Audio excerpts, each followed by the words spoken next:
Dear students, आज हम chapter number 7 इसके बारे में शुरू करेंगे और बात करेंगे linear equations and inequalities. Chapter number 7 linear equations और इनइक्वालिटीज के बारे में। इसमें सबसे पहले हम बात करेंगे कि इक्वेशन क्या चीज होती है। If two algebraic expressions are equated by the equality sign equal we get an equation. अब यहाँ से आपको ये पता होना चाहिए कि इक्वालिटी क्या है। हम किसी भी दो चीजों के दरमियान इक्वालिटी का साइन किस तरह कर सकते हैं। हम तराजू की एग्जांपल दे सकते हैं कि उसके दोनों पलड़े बिल्कुल जब इक्वल होंगे तो हम उसको कहेंगे ये इक्वालिटी है। अगर वो दोनों इक्वल नहीं होंगे तो वो अनइक्वल होगा, उसको इनइक्वालिटी है। उसके बाद हम डिस्कस करेंगे वो इनइक्वालिटी के जुमरे में आएगा। तो यहाँ पर अलजेब्राइक एक्सप्रेशन के बारे में आपको पहले पता होना चाहिए कि अलजेब्राइक एक्सप्रेशन क्या होता है।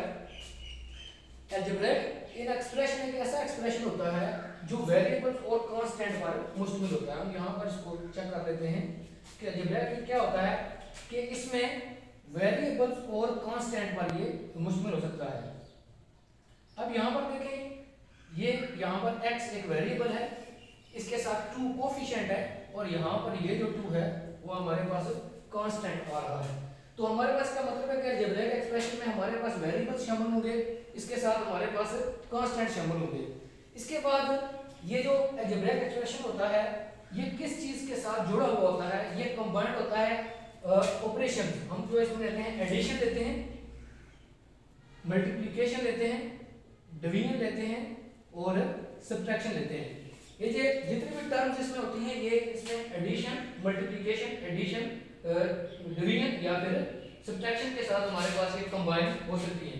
अब यहाँ पर हम एक और एग्जांपल के दे सकते हैं। फर्स्ट करें, यहाँ पर हम देखते हैं कि 2x का स्क्वायर प्लस 3x प्लस या माइनस यहाँ पर लिख देते हैं 2। तो यहाँ पर हम देखेंगे कि यहाँ पर वेरिएबल्स हैं, ये 2 कांस्टेंट है और यहाँ पर ये हमारे पास ऑपरेशन जो इस्तेमाल हो रहे हैं वो प्लस और माइनस। इस सारी चीज को हम क्या कहते हैं, अलजेब्राइक एक्सप्रेशन कहते हैं। अच्छा, अब इक्वालिटी की यहाँ पर हम एग्जांपल चेक करते हैं कि दो अलजेब्राइक एक्सप्रेशन के दरमियान इक्वालिटी कैसे हो सकती है। फर्स्ट यहाँ पर हम देखते हैं कि 2x + 3 is equal to 4x + 5। तो ये दो अलजेब्राइक एक्सप्रेशन के दरमियान हमने इक्वालिटी को शो किया है। अब इसमें डिफरेंशिएट क्वेश्चन इस तरह से पूछा जा सकता है कि differentiate between equation and inequality, या what is difference between equation and inequality. तो यहाँ से आपने यहाँ तक आज कर लिया कि ये इक्वेशन क्या होती है। अब दूसरी चीज पर आते हैं कि इनइक्वालिटी क्या होती है। कह रहा है कि अगर हम बाय यूजिंग इनइक्वालिटी साइंस, अब सबसे पहले आपको इनइक्वालिटी साइंस का पता होना चाहिए कि इनइक्वालिटी के जो साइंस हैं वो कौन से होते हैं। अब इन साइंस की समझ आपको होनी चाहिए। तो इसका याद रखने का एक आसान सा तरीका है कि हम यहाँ पर इंग्लिश के अल्फाबेट हम यहाँ से स्टार्ट करते हैं। फर्स्ट मैं यहाँ पर कोई भी चीज लिखता हूँ 2x + 3y, या फिर मैं मैथ करते हैं कि मैथ हम यहाँ से इस साइड से स्टार्ट करते हैं। तो इस साइड से हम लिखते हुए जिस साइड पर 2 शाखें इसकी आ रही होंगी वो हमारे पास ग्रेटर होगा। इस साइड से इंग्लिश की साइड से लिखते हुए हमारे पास अगर 2 शाखें आ रही तो वो ग्रेटर होगा, और इंग्लिश की साइड से लिखते हुए अगर हमारे पास यहाँ पर इसकी एक साइड आ रही है तो इसको हम लेस बोलेंगे। ये इनइक्वालिटी के दोनों साइनों की आपको पहचान होनी चाहिए कि इसमें से ग्रेटर कौन सा है और लेस कौन सा है। अब यहाँ पर कहता है कि by using inequality sign less than, greater या फिर greater between 2 algebraic expression. 2 algebraic expression के दरमियान अगर हमारे पास लेस देन का साइन आ रहा है या फिर ग्रेटर देन का साइन आ रहा है तो हम इसको क्या कहेंगे, वी गेट एन इनइक्वालिटी। तो हमें एक इनइक्वालिटी हासिल होगी। अब यहाँ पर इसका एग्जांपल हम क्या ले सकते हैं कि यहाँ पर यही इसके एग्जांपल हम दे सकते हैं कि 2x + 3 is equal to less than 4x + 5।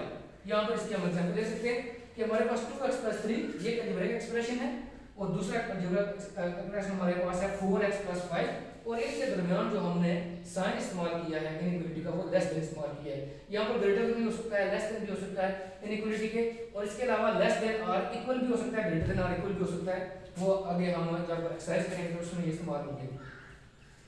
इसके बाद यहाँ पर एक बहुत इंपॉर्टेंट एमसीक्यूज है कि जो लेस देन और ग्रेटर का साइन है, लेस देन और ग्रेटर, इसका जो साइन है ये किसने सबसे पहले इस्तेमाल किया। ये थॉमस एलियट एक इंग्लिश एस्ट्रोनॉमर और मैथमेटिशियन भी था, उसने ये लेस देन और ग्रेटर देन का साइन इस्तेमाल किया था। तो ये बहुत इंपॉर्टेंट एक एमसीक्यूज है, इसको याद रखना बहुत जरूरी है। बोर्ड के क्वेश्चन में इस तरह के एमसीक्यू पूछे जा सकते हैं। इसके बाद हमारे पास अब हम आ जाते हैं कि लीनियर इक्वेशंस क्या होती हैं। सबसे पहले हमने किया कि इक्वेशन और इनइक्वालिटी में क्या डिफरेंस है। अब उसे आगे हम चलेंगे तो हम ये बताएं, इस पर बात करें कि लीनियर इक्वेशंस क्या होती हैं। तो लीनियर इक्वेशंस वन वेरिएबल या एक से ज्यादा वेरिएबल पर मुश्किल हो सकती हैं। अब इसमें वेरिएबल क्या चीज होता है। वेरिएबल हम अक्सर इंग्लिश के लास्ट वाले 3 अल्फाबेट्स एक्स, वाई या फिर जेड को इस्तेमाल करते हैं। इसके अलावा इंग्लिश के हम कोई भी अल्फाबेट और भी इस्तेमाल कर सकते हैं। फर्स्ट पहले हम ए, बी, सी भी इस्तेमाल कर सकते हैं, लेकिन जो ज्यादातर इस्तेमाल होते हैं वो 3 ये अल्फाबेट्स इस्तेमाल होते हैं, एक्स, वाई और जेड। तो यहाँ पर उसने कहा है कि linear equation in one variable, एक वेरिएबल में हमने लीनियर इक्वेशन को डिफाइन कर रहा है। An equation in one variable x, एक ऐसी इक्वेशन जो हमने एक्स वेरिएबल में ली हुई है, of the form a x plus b. Linear equation की ये फॉर्म होगी a x plus b is equal, ये इसकी स्टैंडर्ड फॉर्म, ये जनरल फॉर्म भी इसको हम बोलते हैं। Where a b are real numbers, यहाँ पर जो ए है और बी है ये दोनों रियल नंबर्स हैं। And A is not equal to 0, हमारे पास ना ए 0 के बराबर होगा और ना ही बी 0 के बराबर होगा, मतलब ए और बी नॉन जीरो वैल्यूज कुछ भी हो सकती हैं, is the standard form of the linear equation. यहां से सबसे पहले आपको ये पता होना चाहिए कि ये तो लीनियर इक्वेशन की स्टैंडर्ड फॉर्म हो गई। अब यहां पर इसकी हम एग्जांपल देखते हैं लीनियर इक्वेशन की।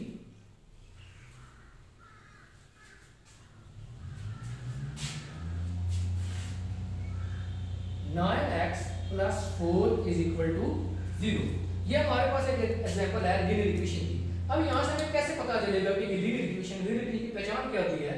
लीनियर इक्वेशन की पहचान ये होती है कि एक पहली बात तो ये है कि उसने पहले आपको यहाँ पर बताया हुआ है कि linear equation in one variable, एक वेरिएबल लेनी है, और यहाँ पर हमने वेरिएबल एक कौन सा लिया हुआ है, वो एक्स वेरिएबल लिया हुआ है।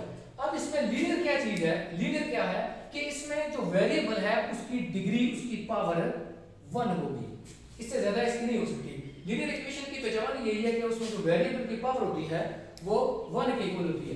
अब यहाँ पर देखेंगे 9x + 4 = 0, तो यहाँ पर जो वेरिएबल है उसकी पावर क्या है, 1 है। इसके अलावा हम ले सकते हैं इसके एग्जांपल 3x + 2 = 0, तो यहाँ पर भी जो हमने वेरिएबल दिया उसकी डिग्री क्या है या उसकी पावर क्या है, 1 है। तो इसलिए हम इसको कहेंगे ये क्या है, हमारे पास लीनियर इक्वेशन है।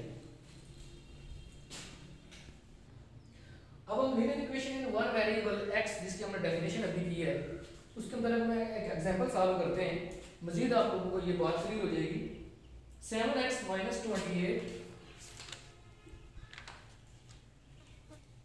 = 0। इसको हम सॉल्व करते हैं। इसको सॉल्व करने का एक आसान सा तरीका ये है कि यहाँ पर तो एक वेरिएबल लिया हुआ है, अगर इससे एक से ज्यादा वेरिएबल आ रहे हों तो हमारे पास रूल ये होता है कि हम लेफ्ट हैंड साइड पर जितने भी वेरिएबल्स वाली टर्म्स होंगी वो हम लेफ्ट साइड पर शिफ्ट करेंगे, कांस्टेंट जितनी भी टर्म्स होंगी वो हम राइट साइड पर शिफ्ट करेंगे। और इसके शिफ्ट करने का तरीकाकार ये होगा कि फर्स्ट मैं यहाँ पर मैं लिखता हूँ कि ये 7x - 28 = 0 लिखा हुआ है। ये माइनस वाला जो 28 है इसको हम इक्वल के दूसरी साइड पर लेकर जाएंगे, और इसका रूल ये होगा कि जब इसको यहाँ पर ये माइनस का 28 है, जब इसको हम इक्वल के दूसरी साइड पर लेकर जाएंगे तो ये हमारे पास इसकी साइन चेंज हो जाएगा, अगर माइनस है तो प्लस हो जाएगा, अगर यहाँ पर प्लस है तो माइनस हो जाएगा। अब इस अंदर पे ये चेक करें कि 7x, यहाँ पर ये माइनस का 28 था, तो यहाँ पर जब इसको हम इधर लेकर गए तो ये बन गया हमारे पास प्लस का 28। ये यहाँ पर हमने ये रूल सीखा है कि अगर इक्वल के इस साइड पर कोई भी चीज प्लस हो रही है तो जब दूसरी साइड पर शिफ्ट करेंगे तो जाके ये क्या हो जाएगी, माइनस हो जाएगी। इसके साथ शर्त ये है कि किसी ना किसी जब हम किसी वेरिएबल की वैल्यू फाइंड कर रहे हो तब ये ऐसा होगा। इसके बाद सेम रूल इसका मल्टीप्लिकेशन का भी है कि अगर कोई चीज वेरिएबल के साथ मल्टीप्लाई हो रही है, फर्स्ट है यहाँ पर ये 7 और यहाँ पर इसके साथ ये x वेरिएबल है, तो ये 7x के साथ यहाँ पर मल्टीप्लाई हो रहा है। जब ये दूसरी साइड पर जाएगा, यहाँ पर 28 यहाँ पर लिखा भी हुआ है, जब दूसरी साइड पर जाएगा तो यहाँ पर 7 जो चीज यहाँ पर मल्टीप्लाई हो रही है वो दूसरी साइड पर जाकर क्या हो जाएगी, इक्वल के डिवाइड हो जाएगी। तो यहाँ पर हमारे पास 7 और x क्या हो रहा है, मल्टीप्लाई हो रहा है। जब हम 7 को उठाकर दूसरे पर लेकर जाएंगे, शिफ्ट करेंगे, तो हमारे पास ये क्या हो जाएगा, 7 यहाँ पर क्या हो जाएगा, डिवाइड हो जाएगा। और ये हमने क्यों किया ऐसा, क्योंकि जितने भी linear equation one variable x हम जब सॉल्यूशन सॉल्व कर रहे हैं तो हमारा इसका सॉल्यूशन सॉल्व करने का एक ही मेन मकसद है कि हमारे पास जो वेरिएबल है, जो अननोन हमारे पास वेरिएबल है जिसकी हमें वैल्यू नहीं मालूम, उसकी हमें वैल्यू मालूम करनी है। और वैल्यू मालूम करने के लिए जरूरी है कि जो x है हमारे पास इस एक साइड पर उसको अकेला किया जाए, तनहा किया जाए। तो यहाँ पर इसके x की हमने चूंकि वैल्यू निकाली थी, इसलिए 7 को यहाँ से हमें आगे शिफ्ट करना पड़ना था। तो हमने यहाँ से 7 मल्टीप्लाई हो रहा था, इसको यहाँ पर शिफ्ट किया, ये क्या हो गया, डिवाइड हो गया। अब यहाँ से 7 1 7 और 7 4 28 हो जाएगा। तो x इज इक्वल टू 4 इसका आंसर आ जाएगा। तो हम ये कह सकते हैं कि x is equal to 4 is solution of equation.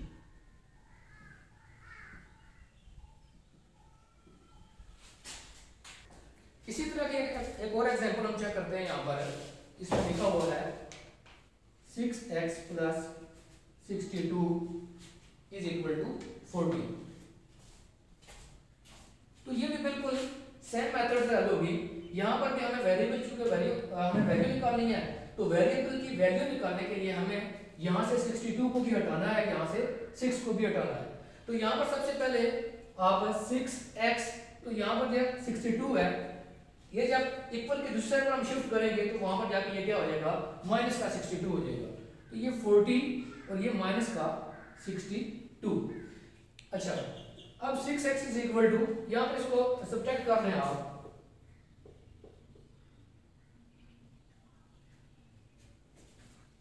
तो इसका आंसर ये, चूंकि माइनस वाली डिजिट ये 62 ये बड़ा है और ये प्लस वाला 40 छोटा है, तो इसलिए हमारे पास यहाँ पर जो साइन इस्तेमाल होगा वो माइनस का 22 आएगा।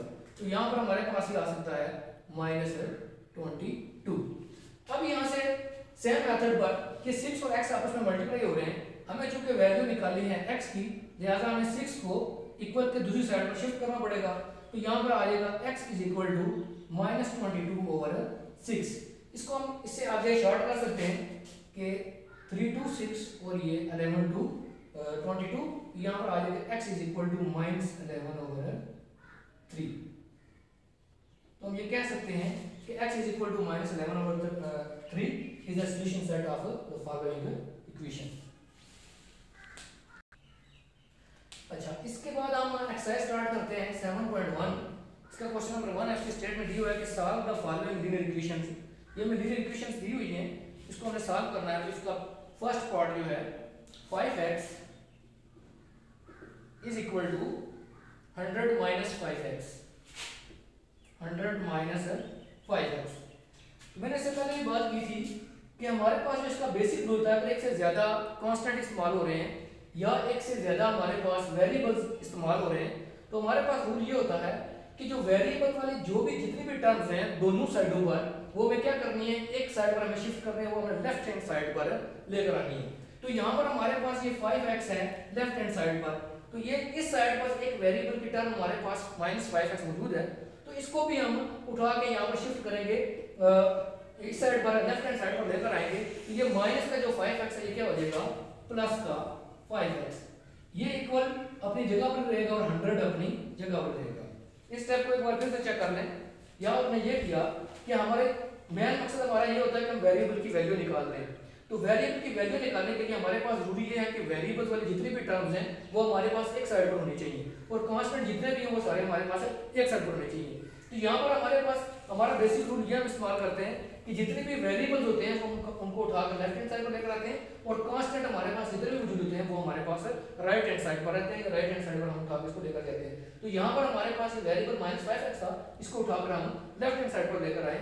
ये माइनस का 5x था, जब इसको इक्वल के इस साइड पर हम लेकर आए तो ये प्लस का 5x हो गया। अब ये 5 और 5 कितना हो गया, 10x इज इक्वल टू 100। यहाँ पर हमारे पास 10 और x आपस में मल्टीप्लाई हो रहे हैं, और मल्टीप्लाई की पहचान आप इस तरह से कर सकते हैं। आपको सामने नजर आ रहा है कि यहाँ पर इसके दरमियान 10 और x के दरमियान कोई अलामत इस्तेमाल नहीं होगी, ना प्लस इस्तेमाल हो रही है, ना माइनस है, और ना ये डिवीजन में है। तो इसका मतलब है कि हमारे पास एक ही साइन बचता है, वो हमारे पास मल्टीप्लाई बचता है। इसका मतलब क्या है कि 10 और x आपस में क्या हो रहे हैं, मल्टीप्लाई हो रहे हैं। अब यहाँ पर जब 10 यहाँ पर मल्टीप्लाई हो रहा है, दूसरी साइड पर जाके ये क्या हो जाएगा, डिवाइड हो जाएगा। ये आ जाएगा x is equal to 100 divided by 10। अब ये इसे हम कट जाएगा, 10 1 10 और 10 10 100, x इज इक्वल टू हमारे पास इसका सॉल्यूशन सेट 10 आ गया। तो हम कह सकते हैं कि x is equal to 10 is the solution of the equation 5x is equal to 100 minus 5x। Next हमारे पास सेकंड पार्ट है 7x plus 15 is equal to 2 into x minus 5 plus 41। यहां पर सबसे पहले इसको हम सिंपल ऑपरेशन इस्तेमाल करेंगे, जैसे कि बडमास आपने रूल 6, 7, 5 में पढ़कर आप आए, तो वहां पर हम बडमास रूल में अगर ऐसे ऑपरेशन इस्तेमाल कर रहे हो, मल्टीप्लाई, एडिशन, सब्ट्रैक्शन, डिवीजन, तो हम सबसे पहले यहाँ पर ब्रैकेट भी आ सकते हैं। सबसे पहले ब्रैकेट को हम सॉल्व करना होता है, लेकिन यहाँ पर हमारे पास सबसे पहले क्या मल्टीप्लिकेशन को करके इसको सिंपल पहले क्वेश्चन में तरतीब देंगे, उसके बाद हमारे पास वेरिएबल्स उसको सॉल्व करेंगे। तो यहाँ पर हमारे पास आ गया 7x + 15 इज इक्वल टू, अब मल्टीप्लाई की दो तीन पहचान होती है, या तो सिंपली यहाँ पर कोई चीज दूसरे के साथ मल्टीप्लाई की शक्ल में लिखी जा सकती है, 2 × x। इसके अलावा यहाँ पर कुछ एक्सरसाइजेस यहाँ पर है, वहां पर डॉट इस्तेमाल की जा सकती है, 2.3 इस तरह डॉट इस्तेमाल की जा सकती है, इसको भी हम मल्टीप्लाई के साइन के तौर पर लेते हैं। और तीसरा इसमें क्या होता है, इसमें ब्रैकेट इस्तेमाल की जाती है, 2 × 3, तो ये इनटू का मतलब होगा ये 2 और 3 आपस में क्या हो रहे हैं, मल्टीप्लाई। ये सिंपल साइन नजर आ रहा है कि 2 × x के मल्टीप्लाई हो रहे हैं, ये 2.3 का मतलब ये है कि ये भी हमारे पास मल्टीप्लाई हो रहे हैं, और ये 2 जो ब्रैकेट में हमने लिखा हुआ है 2 और 3, इसका मतलब क्या हमारे पास ये क्या है, मल्टीप्लाई हो रहे हैं। अब यहां से आपको नजर आ रहा है कि ये 2 इस पूरी ब्रैकेट के बाहर लिखा हुआ है, इसका मतलब है कि 2 अंदर सब के साथ मल्टीप्लाई हो रहा है। यहाँ पर 2 भी मल्टीप्लाई होगा, इसके साथ जो भी अलामात इसमें इस्तेमाल हो रही हैं वो भी इसके साथ साइंस भी मल्टीप्लाई होंगे। इस 2 के साथ पीछे यहाँ पर प्लस है, ये याद रखने वाली बात होती है कि जब भी कोई डिजिट सिंपल लिखा हुआ हो उसके साथ साइन क्या होता है, हमेशा प्लस का साइन होता है। तो यहाँ पर ये प्लस का 2 है, और यहाँ पर भी हम चेक कर लेते हैं इस x के साथ क्या साइन होगा, x के पीछे भी कोई साइन आपको नजर नहीं आ रहा, उसका मतलब है कि यहाँ पर भी क्या होगा, ये प्लस का होगा। और जो ही आप मल्टीप्लाई करें तो सबसे पहले आप अलामात के साइंस की मल्टीप्लिकेशन करते हैं, उसके बाद डिजिट्स की आप मल्टीप्लाई करते हैं। तो यहाँ से सबसे आप पहले करेंगे प्लस मल्टीप्लाई प्लस, ये आपके पास इसका आंसर प्लस में आता है। ये बात याद रखने वाली है कि प्लस जब मल्टीप्लाई प्लस के साथ होता है तो उसका आंसर हमेशा प्लस में आता है। और ये 2 × x क्या हो जाएगा, 2x हो जाएगा।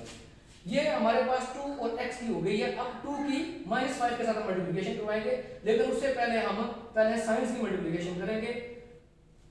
प्लस मल्टीप्लाई माइनस, माइनस 2 × 5 क्या हो जाएगा, 10, और ये प्लस का 41। तो जब भी हमारे पास इस तरह के अलामात आ रहे हैं, प्लस और मल्टीप्लाई हो रहे हैं माइनस आपस में, तो उसका आंसर हमेशा माइनस में आता है। तो इसलिए हमने ये लिखा कि प्लस मल्टीप्लाई माइनस, माइनस और 2, 5, 10। अब यहाँ पर फिर वही रूल हम इस्तेमाल करेंगे कि जो हमारे पास जितने भी इक्वल के दोनों साइड पर वेरिएबल्स हैं उसको हम क्या करेंगे, लेफ्ट साइड पर शिफ्ट करेंगे, और कांस्टेंट जितने भी हैं वो हम राइट साइड पर शिफ्ट करेंगे। तो यहाँ पर ये 7x पहले ही लेफ्ट साइड पर मौजूद है, यहाँ पर तो राइट साइड पर है 2x हमारे पास वेरिएबल वाली एक टर्म है, उसको उठा के शिफ्ट करेंगे लेफ्ट साइड पर, तो ये प्लस का 2x है, दूसरी साइड पर आके ये क्या हो जाएगा, माइनस का 2x हो जाएगा, इज इक्वल टू। अब यहाँ पर ये -10 और प्लस 41 पहले ही इस राइट साइड पर कांस्टेंट मौजूद है, ये हमारे पास कांस्टेंट है, लेफ्ट साइड पर था, इसको उठाकर हम दूसरी साइड पर लेकर जाएंगे, तो ये हमारे पास है माइनस का 15 हो जाएगा। अब यहाँ से इसको हम सॉल्व करते हैं, 7x में से 2x निकालेंगे तो ये बन जाएगा आपके पास 5x, और यहाँ पर हमारे पास ये माइनस का 10 है और ये माइनस का 15 है, ये दोनों ऐड हो जाएंगे तो ये आ जाएगा माइनस का 25